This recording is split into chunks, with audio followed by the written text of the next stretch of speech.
the end of last year, and this year I wanted to figure out what I was doing wrong, and a lot of it came down to I was calling when I should be raising, and raising when I should be calling. And this kind of hand I spoke to you about kind of illustrate that fact. So I was playing 3-6 no limit on one of the on-game network. Sat with a Scandi, we both put $600. He raises the button, I fold, I raise the button, he folds, and we're doing this for like 5 minutes. And anyway, he raises the button to 18. I've got 10-9 offsuit. And I kind of think, in order to build the flow of the match, re-raising here is better than calling. So this is one of the spots where re-raising is probably slightly more profitable than calling. So I re-raised him to like 64, sorry, 54, and he called after thinking about it for a couple of seconds. The flop came ace 10-3. So I flopped middle pair with 2 diamonds. And now I thought to myself, well, he's never ever folding an ace here. And if I lead, I'm just going to walk straight into an ace. And, you know, I didn't really see much point in betting. I thought, well, I've hit something, but I didn't really want to put another $500 in with middle pair in a re-raise pot. So I thought, well, I've got a hand that I can show down. Quite happy just to check here. And if he hasn't got an ace, then he might check behind me. So anyway, I check, and he checks really quickly. And another thing I've learned to do is look for online timing tells how quickly people take to think, and he checked really quickly. And that made me think he didn't really have a flush draw, because I thought he would at least think about it and check and think whether or not I might be trapping and check raise him, or just at least think about it. He just checked really straight away. Turn card, ace 10-3 with 2 diamonds. The turn card came like let's think of what it came. Came a jack. So now I'm like, well, if he's got king queen or king jack, which are 2 hands that you could have, he's just caught up. Again, I don't see any point in really betting. So I'm just trying to check and get this to showdown. Now I check. Now he then bet fairly quickly. He bet $100 into $108. I thought to myself, okay, fair enough. He's been checked to twice. We are playing heads up. He's probably going to have a pop at this at some point. I'm going to call a 1 street now. Sometimes with the best hand, sometimes with the worst hand, and reevaluate the river, which I think overall is a reasonable play. So I check called, and in my mind, kind of saying he's hit the jack in some way, or he might have king queen and he's got the nuts straight, but whatever. On the river, it was quite an interesting card. It came like the deuce of diamonds, bringing a flush now.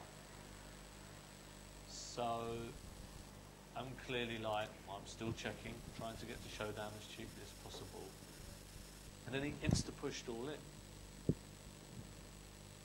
And then I thought to myself, wow, fold. But then I thought, well, hang on a minute. What's he representing here? Well, given I'm only playing 3-6 and I'm not playing a super sophisticated player at 25-50 or 10-20 or whatever, I just thought to myself, he's basically telling me he's got a flush. But then given that he checked behind and he was from Scandinavia, I know the fact that they like to, when checked on that kind of board, represent the ace with their flush draw and even get it in and gamble with you. I just didn't see him having a flush draw on the flop. So I don't think he's got a flush. So then I thought, well, if he hasn't got a flush, what other hands can he bet? Now, bear in mind, he has gone all in. There was $308 on the river, and he's shoved 436, whatever he had remaining. I thought, this is a really big bet. It's normally going to be the nuts or nothing. And I thought, well, he didn't have the flush because he didn't bet the flop. And I thought, what other hands could he have king queen, like ace 10-3 jack? I thought, well, again, he could be betting the nuts straight here, but it's like there's a flush on board and he might bet less, he might try and get value. And then I thought, well, all the other hands, like he bet the turn, he was representing the jack. There's no way he'd shove second pair all in on the river with all those straight, and I've called him on the turn. And maybe not even do that with an ace. And I'm thinking, well, if he had an ace, why would he check the flop as well? So I really kind of just thought he either must have had a really strong hand, but then when you at least think about the river and how much of it, why would he go all in or air? And I just kind of came to the conclusion he had air, and I called him, and he had king 7 offsuit. No, king 7 suited, they had nothing.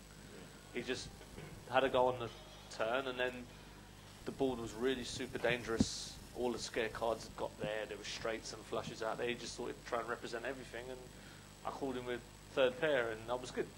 So that was quite an interesting hand. But someone remarked, like, I played the hand quite passively. Like, I didn't bet the flop, and I'm like, well, when I bet this flop, I'm never getting an ace to fold. The only hands that I'm really kind of protecting my hand against is like king, queen, and king, jack. And even then, he might decide to raise, and then, you know, he's now raising a gut shot with 2 overs to my 10. He's got a lot of equity against the 10 as it happens, and I'm out of position, and I'm probably going to puke and fold. So I think I played the hand. I'm playing more hands like that more now. Like I said, I'm calling and checking instead of betting and raising when I should be, and I think I'm re-raising people more. Like before in cash games, if I had 5, 6 of diamonds on the button and someone had raised in a, you know, 6-handed games online, I would call on the button. Now I've mixed it up between re-raising and calling, and you know, sometimes I'm just winning it pre-flop with 6-high, which is cool. And sometimes I'm winning the button, and you know, if I'm not on the button, and clearing out the blinds, and then getting a pot in position heads up with a hand that is very kind of disguised.